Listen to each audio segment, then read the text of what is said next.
আসসালামু আলাইকুম। আপনারা গেল 2-3 দিন ধরে নানান ধরনের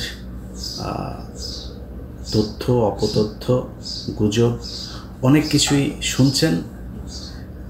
এইসব শোনাশুনির ভেতরে আপনাদের অনেকের অনেক ধরনের মন্তব্য আসতে পারে যে আসলেই সেনাবাহিনী কী চাচ্ছে, সেনাবাহিনী কি আসলেই ক্ষমতা নিতে চাচ্ছে কিনা। দেখেন, প্রথম কথা হচ্ছে যে সেনাবাহিনী 5 তারিখে কোন পরিস্থিতিতে শেখ হাসিনাকে যেতে, আপনারা এর আগে শুনেছেন বুকে পাথর চাপা দিয়ে সেনাপ্রধান তার এটা করতে হয়েছে 5 তারিখের ঘটনাগুলো, এটা কিন্তু বাস্তব কথা। মানে সিম্পল একটা জিনিস শোনেন, ধরেন একজন পুলিশের কনস্টেবল নিয়োগ করতে গিয়ে, আপনারা বাংলাদেশে আছেন, আমার চাইতে আপনারা অনেক ভালো জানেন এগুলো, আমরা তো আপনাদের কাছ থেকে শুনেই কথাবার্তা বলি। আমি নিজে তো আর এখানে আমার এমন কোনো সোর্স নাই যেটা দিয়ে আমি উড়ে গিয়ে তারপরে গিয়ে জেনে আসি। আপনারা জানেন যে একটা পুলিশের কনস্টেবলের চাকরি নিতে গেলে আপনার কি পরিমাণে করতে হয়, মানে সরকারি যেসব গোয়েন্দা সংস্থা এই যে ভেরিফিকেশনের কাজটা যে চলে, আপনার পরিবারের ভেতরে মানে বাবা মা ভাই বোন না, এর বাইরেও 14 গোষ্ঠীর ভেতরে জামাত বিএনপির কোনো লোকজন আছে কিনা সেটা যাচাই বাছাই করে তারপরে আপনাকে চাকরিতে নেওয়া হতো। এটা সত্য কি মিথ্যা আপনি নিজেকে জিজ্ঞেস করেন। যদি তাই হয়, শেখ হাসিনার চোখের সামনে সেনাপ্রধান ওয়াকার, মানে শেখ হাসিনার পছন্দগুলো কি আপনি বলেন? শেখ হাসিনার পছন্দ হচ্ছে ওই নিজাম হাজারি, শেখ হাসিনার পছন্দ হচ্ছে এই শামীম ওসমান, শেখ হাসিনার পছন্দ ওই যে কুমিল্লার বাহার, যত মানে জাউরার যত শ্রেষ্ঠ মানে প্রো ম্যাক্সের একদম সর্বশেষ ভার্সন যেটা আছে, সব শেষ ভার্সন হচ্ছে শেখ হাসিনার পছন্দ। এর আশপাশে কোনোদিন ভালো মানুষের কোথাও এই জায়গা দেয় না। তো এর মতো একটা জাউরা এই যে ওয়াকারের মতো একজনকে এখানে বসাবে, আপনার মনে হয় সেনা প্রধান যে কোনো সময় চাইলেই সরকার পতন ঘটাইতে পারে, আমাদের সাবকন্টিনেন্টের প্রেক্ষাপটে যদি চিন্তা করা যায়। তাকে যাচাই বাছাই না করে শেখ হাসিনা ভুল করেছে সেনা প্রধানকে বসিয়ে, এটা মনে করার কোনো কারণ নাই। মানে গোয়েন্দা সংস্থা না, খালি শেখ হাসিনা যদি ভুল করেও ভারত তো ভুল করবে না। শেখ হাসিনার এই ধরনের পদগুলো, এই পদায়ন কারা করতো? ভারত থেকে করতো। এমপি মন্ত্রী কে কোথায় বসবে গুরুত্বপূর্ণ জায়গায়, পুলিশের বিভিন্ন শাখায়, সব ভারতের দেয়া। তো ভারত তার ব্যাপারে জানে না, না জেনেই তাকে এখানে বসিয়েছে। ওয়াকার মনে প্রাণে একজন আওয়ামী প্রেমী, যেটা সে আগে বলেছে, বুকে পাথর চাপা দিয়ে তারপরে তিনি 5 তারিখের এগুলো করেছেন, ওইটাই হচ্ছে বাস্তবতা। তো এই ব্যক্তির যদি আপনি কোনো চিন্তা ভাবনা ধারণা সব বাদ দিয়ে আপনি নিজে থেকে মানে একদম সায়েন্সের মতো যদি তাকে করতে চান, ল্যাবরেটরিতে যদি টেস্ট করতে চান, তো ল্যাবরেটরি টেস্টে আপনাকে প্রথম করতে হবে, এই যে হাসিনা 9 মাস ধরে অনেক বক্তব্য দেখেছেন, কিন্তু এর মানে মুখ কিন্তু যথেষ্ট মানে কি বলবো, যে ও কথা না বললে পারেন, ও কথাই কিন্তু এই যে এই পতন টতন যা কিছু হলো সব কিন্তু এর কথায়। এর মুখ থেকে গেল 9 মাসে আপনি আজ পর্যন্ত শুনেছেন ওয়াকার সম্পর্কে কোনো খারাপ কথা, ওয়াকারের বিরুদ্ধে কোনো অভিযোগ? গত 3 বছর ধরে ইউনূসকে নিয়ে শেখ হাসিনার এত কথা কেন, এত শত্রুতা কেন? কারণ হাসিনা জানতো যে ইউনূস কিছু একটা ভেতরে ভেতরে করছেন, বা পশ্চিমাদের যেই চিন্তা ভাবনা সেটা তিনি জানতেন, সেটা জেনেই কিন্তু তিনি এগুলো করেছেন। অতএব হাসিনার মুখ থেকে বের হয়ে যায়। আমি অনেক আগে একটা ভিডিওতে বলেছিলাম যে হাসিনার সামনে কি করবে, কি ঘটছে ভেতরে, এটা হাসিনার মুখ দিয়ে বের হয়ে যায়। হাসিনা এটা চুপ করে মুখে রাখতে পারে না। তো এতদিন ধরে ওয়াকারের বিরুদ্ধে হাসিনার কোনো অভিযোগ নাই, এর কারণ কি? আমি এর আগেও আরেক ভিডিওতে বলেছিলাম যে শেখ হাসিনার সাথে ওয়াকারের ওয়াইফের ফোন দিয়ে সার্বক্ষণিক যোগাযোগ হয়, ওয়াকারের স্ত্রীর সাথে তার প্রতিদিন কয়েকবার কথা হয়, তারপরে ওয়াকারের সাথেও কথা হয়।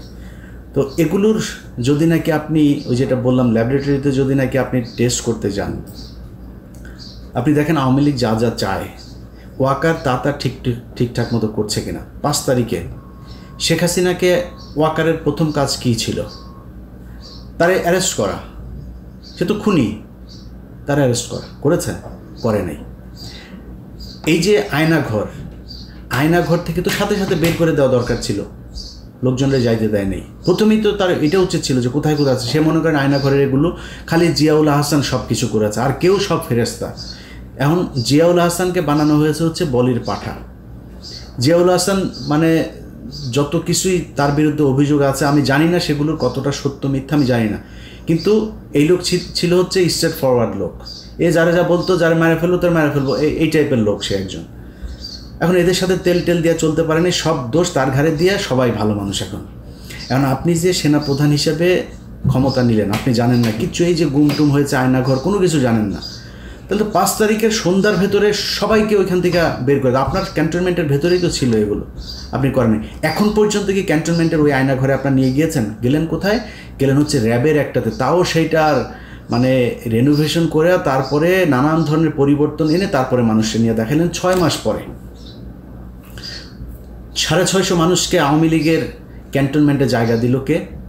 তারা এখন কোথায়? কয়দিন পরপর দেখা যাচ্ছেন এই ইন্ডিয়া চলে গিয়েছে, ও এখানে চলে গিয়েছে। কে পাঠাচ্ছে? সবশেষ হামিদ গিয়েছে। আপনার মনে হয় পুলিশের একজন এসপিকে সেটার জন্য দায়ী করা হচ্ছে?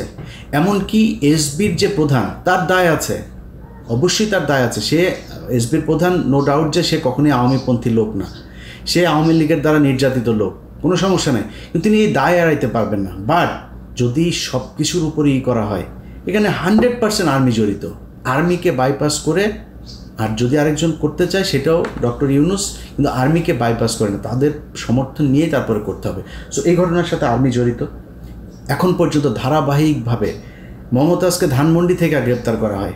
আচ্ছা আপনি বলেন এই দেশটা টিকবে কেমনে? আমারে বলেন। ধানমন্ডির মতো জায়গায় মমতাজ এতদিন ধরে পালায়া ছিল, তো এই দেশের পুলিশ করে কি? ডিজিএফআই করে কি? এনএসআই করে কি? গোয়েন্দা সংস্থা কি করে? আপনি এই দেশ কেমনে টেকাবেন? এই যদি হয় গোয়েন্দাদের অবস্থা, তাহলে আপনি এই মানে ভবিষ্যতে যে আরও বড় ধরনের কোনো ঘটনা ঘটবে না, সেটা আপনি সামলাবেন কেমনে? পারবেন না সামলাইতে। তারপরে কি করলো?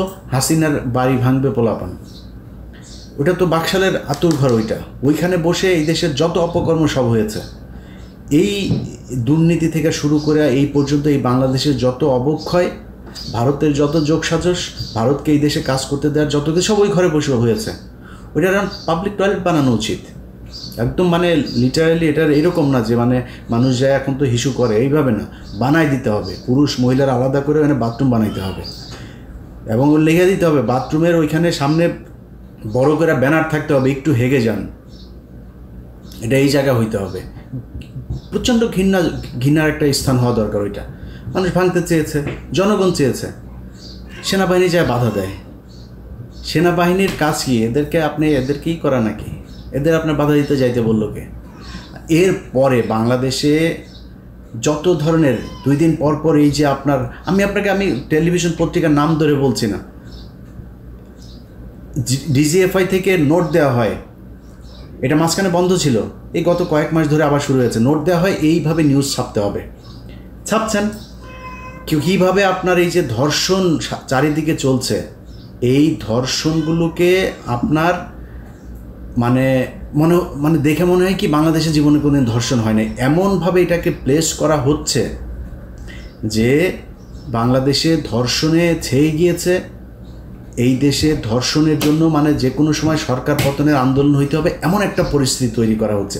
এই যে ঢাকা বিশ্ববিদ্যালয়ে খুন হয়েছে না, আমার কাছে এই আসামি যে 3 জন আটক করা হয়েছে, ওদের আদালতে যাওয়ার পরে ওদের রেকর্ড আমার কাছে আছে।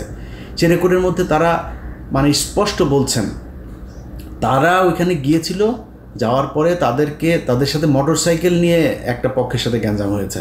সেই আসল গ্যাঞ্জাম হচ্ছিল আরেক জায়গায়, তাদের সাথে গ্যাঞ্জাম হওয়ার এই মাঝখানে তাদেরকে ধরে ওই ঢাকা বিশ্ববিদ্যালয়ের কিছু স্টুডেন্ট তাদের সাথে বাকবিতণ্ডার এক পর্যায়ে আপনার মারধর করে। তাদেরকে পুলিশ আসার পর তারা বললো যে তোমরা হসপিটালে যাও। তারা হসপিটালে গিয়েছে চিকিৎসা আনতে, নিজে থেকে, পুলিশ নিয়ে যায়নি। একটু পরে পুলিশ ফোন দিয়েছে, আপনারা কোথায়? এইখানে। আচ্ছা ঠিক আছে, দাঁড়াও আমরা আসতেছি। কি তাদেরকে ধরে নিয়ে এসে খুনের আসামি তারা। এখন আসল ঘটনাটা তাহলে কারা ঘটাইলো, এটা তো তাহলে আমাদের বের করা উচিত। কেন বের হচ্ছে না? কেন ঘটছে এগুলোর সাথে গোয়েন্দা সংস্থা জড়িত। তাদের মূল টার্গেট হচ্ছে যেন তেনভাবে বুঝাইয়া দেওয়া যে ইউনূসের এই সরকার হচ্ছে প্রচণ্ড খারাপ একটা সরকার, এবং এদেরকে দিয়া এই দেশে চলবে না। দিন যত যাচ্ছে তত বুঝাইতে চাচ্ছে যে আরেকটা কিছু দরকার। আরেকটা কি? সেটা হচ্ছে সেনাবাহিনী। আজ থেকে প্রায় 3 মাস আগে কনক সারোয়ার উনি ওনার ভিডিও একটা ইয়েতে ভিডিও বানিয়েছিল, ওনারে ধুয়ে দিয়েছেন অনেকে, আমাকে অনেকে ফোন করেছে, ভাই কনক ভাই তো ওই সেনাবাহিনীকে উস্কাচ্ছে। ভাই আপনাদের কাছে মনে হইতে পারে যে আমরা বোধহয় কোনো পক্ষকে বোধহয় মানে এই দেশকে মনে হয় রাজনীতি শূন্য করতে চাই, রাজনীতিবিদদের হাতে মনে হয় দেশ যাক, সেটা আমরা চাই না। আমরা চাই হচ্ছে গিয়ে এই দেশের এই তৃতীয় পক্ষ শক্তি এসে তারপর এই দেশ নিয়ে নেক। এত কিছু মনে করার কিছু নাই ভাই। আপনি যদি মনে করেন যে আমরা বিক্রি হয়ে যাইতে পারি, এখনও কারোর অত টাকা হয় নাই যত টাকা আওয়ামী লীগের ছিল, বিক্রি হওয়ার সুযোগ ছিল। তো কুরবানির আগে যেহেতু হই নাই, কুরবানির পরে বিক্রি হওয়ার কোনো কিছু নাই, ওই দাম আগের দাম আর এখন পাওয়া যাবে না। সো এটা মনে করেন না, যদি কিছু বলে থাকি না, যেটা বলি সেটা আপনাদের ভালোর জন্য বলি। আপনারা শুধু একটা জিনিস মাথায় রেখেন, এই সেনাপ্রধান সুযোগ খুঁজছেন, শুধু কোনো না কোনোভাবে সেই করা, শুধু পারছেন না একমাত্র ইউনূসের ধাক্কার কারণে। ইউনূসের সাথে ওনারা সামলায় উঠতে পারছে না। বাট আপনাদেরকে এই বুদ্ধি কে দেয় আমি জানি না। আমি ভাই খুব ছোট মানুষ, খুব অল্প বুঝি। আমার বুঝে যেটা মনে হয়, অনেককে অনেকভাবে বোঝানো হয়েছে যে চুপ্পুকে সরাইলে নাকি দেশ নাকি কীভাবে নাকি কি হয়ে যাবে। আরে ভাই আপনি হাসিনারে সরিয়ে দিয়েছেন প্রধানমন্ত্রী, তো আপনি মানেন আর না মানেন, সে তো ওই দেশের প্রধানমন্ত্রী হয়েই ছিল। এখন প্রধানমন্ত্রী যদি নাকি অবৈধ হয়, তার ওটা যদি আপনি না মানেন, তো রাষ্ট্রপতি কোত্থেকে আসলো? ওই সংসদ থেকেই হয় নাই রাষ্ট্রপতিটা? ওই সংসদ আপনি মানেন না। আপনি এই যে ইশরাককে আপনি বানাইতে দিচ্ছেন না, অনেকেই ফতোয়া দিচ্ছেন যে ইশরাককে বানানো যাবে না। কেন? কারণ হচ্ছে ইশরাক ওইটা যদি দেয় তাহলে তো ইশরাককে আবার আমাদের ওই নির্বাচনটা মেনে নেওয়া হবে। আর ভাই ইশরাকটা নির্বাচন আপনার ওইটা দিতে বলছে কে?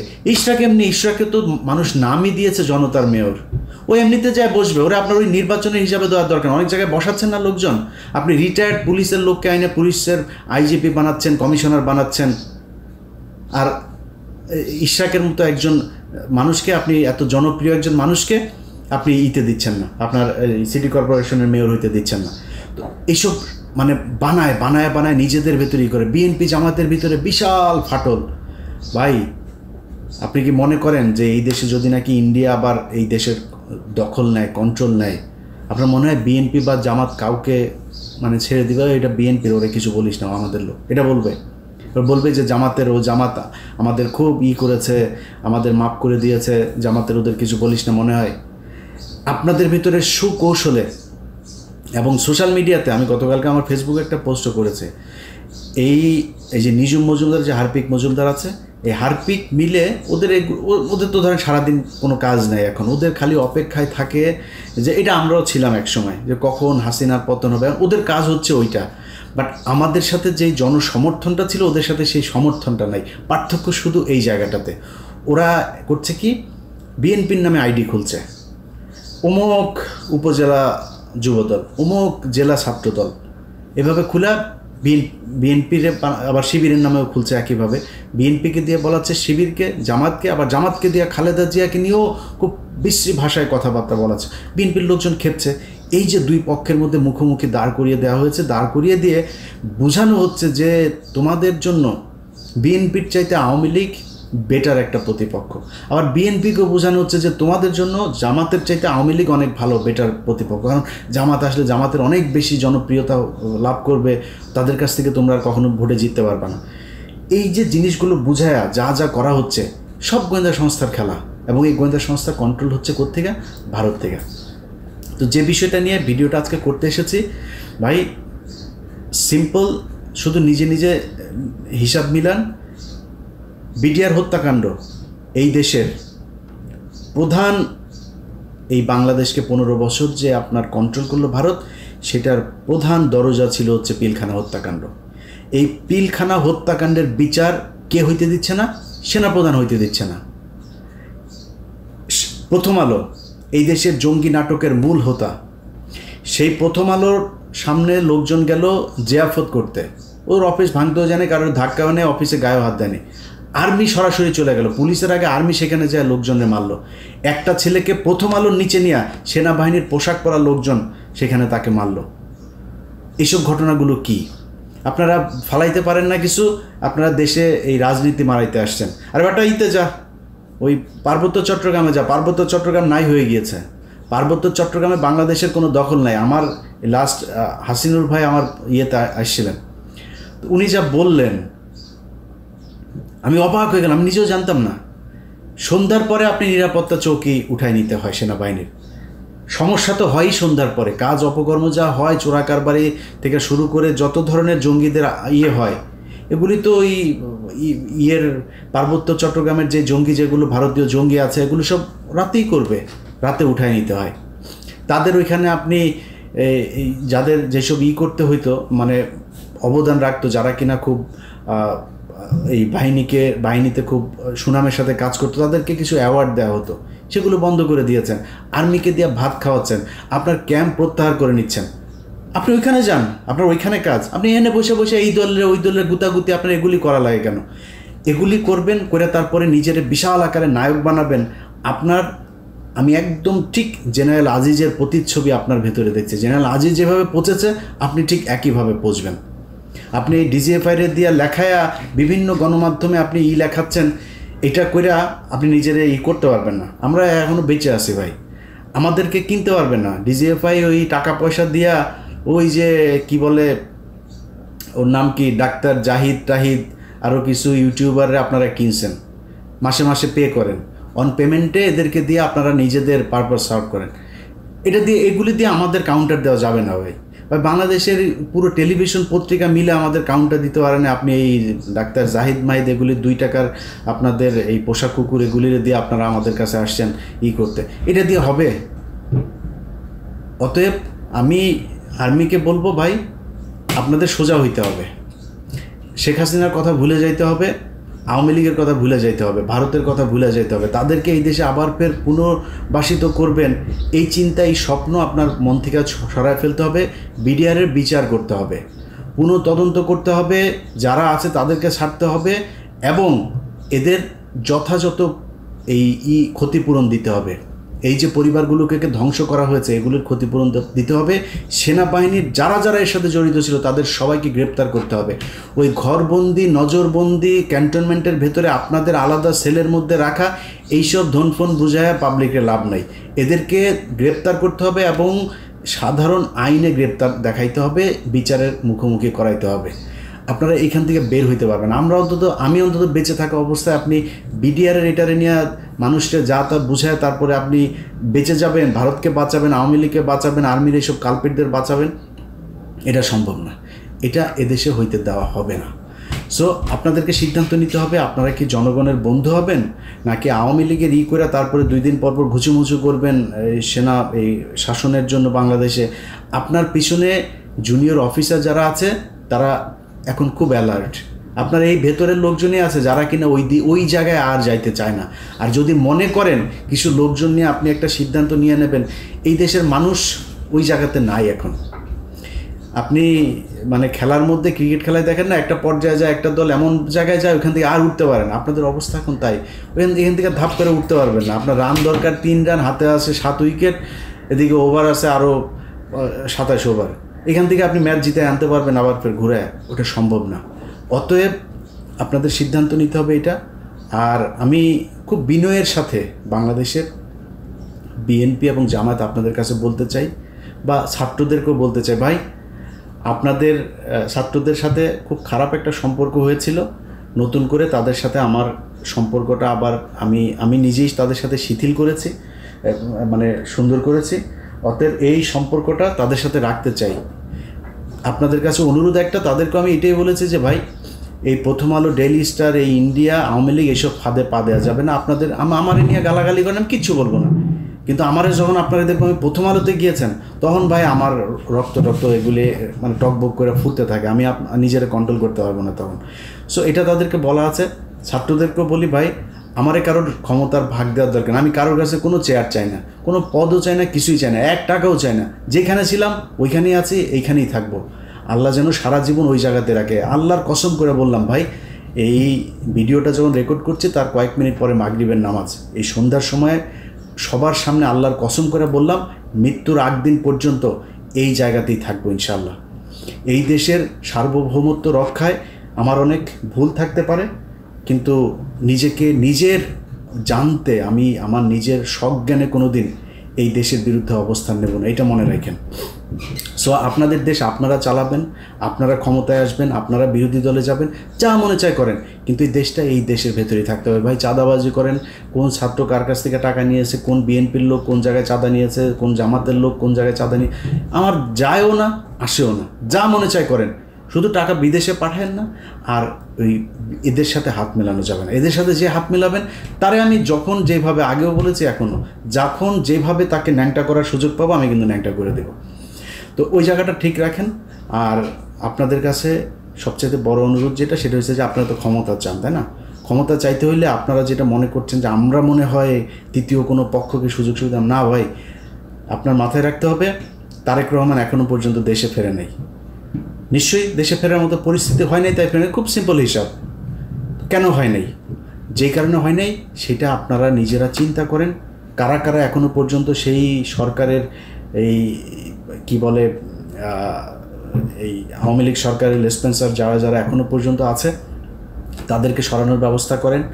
প্রথম আলো, ডেইলি স্টার সহ এই যে সন্তোষ শর্মা টর্মা এই যারা যেগুলো আছে এগুলোর ব্যাপারে চোখ কান খোলা রাখেন। ভাই এখনও পর্যন্ত নিজেদের মধ্যে এই দ্বন্দ্ব করার সময় এখনও আসে নাই। এখানে যদি ভারতকে যদি আবার আপনি সুযোগ দেন, ভারত হাসিনা আসতে পারবে না হয়তো, কিন্তু ভারত ওই আওয়ামী লীগের মতোই আরেকটা শক্তিকে এখানে দাঁড় করাবে। সো সেটা যদি হয় আপনার মাথায় রাখতে হবে, আপনাদের বিএনপি করেন যারা, আপনাদেরকে ভাই পরীক্ষা নেওয়ার কিছু নাই। আপনারা এই গেল 15 বছরে যারা কিনা এখন নতুন করে আবার বিএনপিতে যোগ দিচ্ছেন তারা না, এই গত 15 বছর যারা বিএনপি করেছেন, সে ভালো খারাপ যা মনে চায় সে অন্তত এইটা প্রমাণ করেছেন যে আপনি ভাই দেশপ্রেমিক, এবং ভারতের ব্যাপারে আপনি কোনো ছাড় দেন নাই। কিছু তো আছেই, বিএনপি জামাত এর মধ্যে কিছু আছে যারা কিনা ভেতরে ভেতরে তাদের সাথেও যুক্ত ছিল, আমি তাদের কথা বলছিলাম, কিন্তু বাংলাদেশের সংখ্যাগরিষ্ঠ বিএনপি জামাত পরীক্ষা দিয়ে এসছেন আপনারা। আপনাদের এই দেশের অনেক অবদান, আপনাদেরকে তুচ্ছ তাচ্ছিল্য করে আপনাদের বিরুদ্ধে কথা বলার ওই শক্তি সাহস কোনোটাই আমার নাই। আপনাদের কাছে খালি অনুরোধ ভাই, আল্লাহর ওয়াস্তে আওয়ামী লীগ এবং ভারত এই দুইটার ব্যাপারে আপনাদের সজাগ থাকতে হবে। আমার ব্যাপারে, আমাদের ব্যাপারে আপনাদের কোনো টেনশন করার দরকার নেই যে আমরা মনে হয় উস্কাচ্ছি কাউকে বা কোনো কিছু, এরকম কোনো কিছু না। এখানে সেনাপ্রধান চাচ্ছে সে একটা সেনা শাসনের দিকে নিয়ে যাইতে, তার একটা বলয় তৈরি করতে, বিভিন্ন জায়গায় তার প্রভাব বিস্তার করতে। এটার ব্যাপারে আপনাদেরকে সজাগ থাকতে হবে। সেনাবাহিনীর কোনো ফাঁদে কেউ পা দেবেন না। সেনাবাহিনী যদি নাকি কোনো নোট দেয়, কোনো কিছু দেয়, আমি নিজেও এখন এই ব্যাপারে খুবই অ্যালার্ট। কোনো কিছু কেউ দিলেই আমি সেটা সেনাবাহিনীর পক্ষে বিপক্ষে কারোর এটা বলার ব্যাপারে আমি খুব চেক করে তারপরে করি। আপনারা সেটার ব্যাপারে সজাগ থাকবেন। আরেকটা জিনিস, যারা কিনা এখন উদীয়মান নেতা আছেন, আমাদের দেশের বুড়াগুলোর কাম শেষ, এগুলোর সবগুলোর ভিডিও টিডিও ওই ওদের হাতে আছে, এরা নড়চড় করতে পারবে না।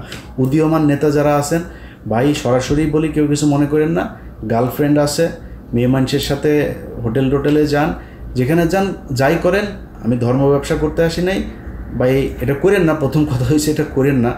যদি করেন খুব সাবধানে, কার সাথে কথা বলেন সেগুলি খুব সাবধানে, কার কাছ থেকে টাকা নিচ্ছেন খুব সাবধানে, খুব হিসাব করে এগুলো করেন। কারণ আপনার এইটা দিয়ে আপনাকে বাধ্য করা হবে একটা কাজ করতে। আপনার যখন একটা ভিডিও থাকবে, আপনার যখন একটা অডিও থাকবে, আপনার টাকা লেনদেনের কোনো একটা ডকুমেন্টস থাকবে, তখন আপনাকে দিয়ে যে কোনো কাজ করাইতে তাদের সুবিধা হবে যে তোমার এটা ছাড়া দেবো, তাতে এটা করো। সো ওই সুযোগটা আপনারা দিয়েন না। আমাদের উপরের যারা আছে সিনিয়র নেতা শেষ, সবার জীবন শেষ। এগুলো ইন্ডিয়ার কাছে ধরা, প্রথম আলোর কাছে ধরা। প্রথম আলোর যে এই যে মেরিল প্রথম আলো আছে না, এই যে নর্তকীদের এনে যে দেওয়া হয়, এই নর্তকীদের দিয়ে তারপরে টানা হয়, বড়শি দিয়ে তারপরে মাছ টানা হয়, টেনে এনে তারপরে বড়শির মধ্যে করে এগুলোর দিয়ে সারা জীবন শিকার করা হয় চারিদিকে।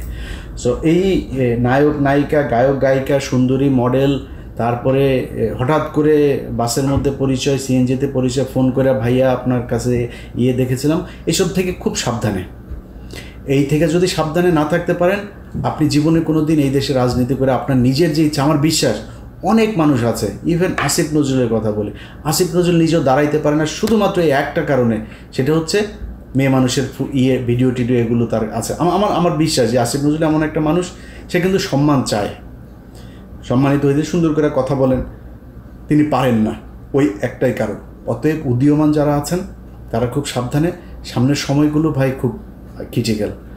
আমরা চাই ইউনূস একটা সুন্দর পরিস্থিতির ভেতর দিয়ে নির্বাচন দিবে এবং সেই নির্বাচনটা যত দ্রুত সম্ভব তত দ্রুত দিবেন, যাতে এই দেশে নির্বাচিত একটা সরকার আসতে পারেন এবং সেই সরকারের অধীনে আমাদের দেশ চলবে। তার আগ পর্যন্ত সবাইকে খুবই হিসাব করে চলতে হবে। বিএনপি জামাত, আপনাদের ভেতরে যে দ্বন্দ্ব ভাই, অনেক নতুন বিএনপির সাপোর্টার হয়েছে যারা কিনা এখন নিজেকে বিরাট বিএনপি দাবি করার জন্য সারাদিন জামাতের বিরুদ্ধে বলে। জামাতের কিছু পক্ষের লোকজন এসে যারা সারাদিন, আমি ভাই জামাতের নেতা তারেক রহমান, শফিকুর রহমান সবাই নিয়ে যা মনে চায় বলবো, আমার যদি কোনো কিছু বলতে ইচ্ছা করে আমি বলবো, কিন্তু এইটা মনে রাখেন আমি আওয়ামী বিরোধী ভাই, আমি ইন্ডিয়া বিরোধী, এইটা মাথায় রাখেন। যদি আপনাদের বিরুদ্ধে কিছু বলি শুধু ওই জায়গায় আমাকে আঘাত করলে, প্রথম আলো, ডেইলি স্টার, সন্তোষ, ইন্ডিয়া এগুলোর ব্যাপারে যদি আঘাত করেন আমি আপনার বিরুদ্ধে বলবো, এর বাইরে আমি বলবো না। কিন্তু নতুন গজিয়ে ওঠা কিছু বিএনপি জামায়াতের সাপোর্টার হয়েছে, তাদের দেখানো রাস্তায় নিজেদের মধ্যে গুতাগুতি বন্ধ করেন, গুতাগুতি করেন। এই দেশে বিএনপি ক্ষমতায় আসবে, জামাত বিরোধী দল হবে, এনসিপি বিরোধী দল হবে, এনসিপি ক্ষমতায় আসবে, জামাত বিএনপি বিরোধী দল হবে, কোনো সমস্যা নেই, দেশ চালান আপনারা এইভাবে। আপনারা মন্ত্রী হন, এমপি হন, যা মনে চায় হন, আমাদের কোনো যায় আসবে না। কিন্তু নিজেদের ভেতরে ঠিক রাখেন, আওয়ামী লীগ ইন্ডিয়ার ব্যাপারে একদম সুস্পষ্ট একটা অবস্থান রাখেন। ওই জায়গাটা ঠিক না রাখতে পারলে সামনের পরিস্থিতি কোন দিকে যায় সেটা বলা খুব মুশকিল। যাই হোক, ভিডিও অনেক লম্বা হয়ে গেল। যারা শেষ পর্যন্ত শুনেছেন আরও একবার আপনাদেরকে ধন্যবাদ জানাচ্ছি। আশা করছি আমি যেটা বলতে চেয়েছি সেটা আপনারা বুঝতে পেরেছেন। আল্লাহ হাফেজ।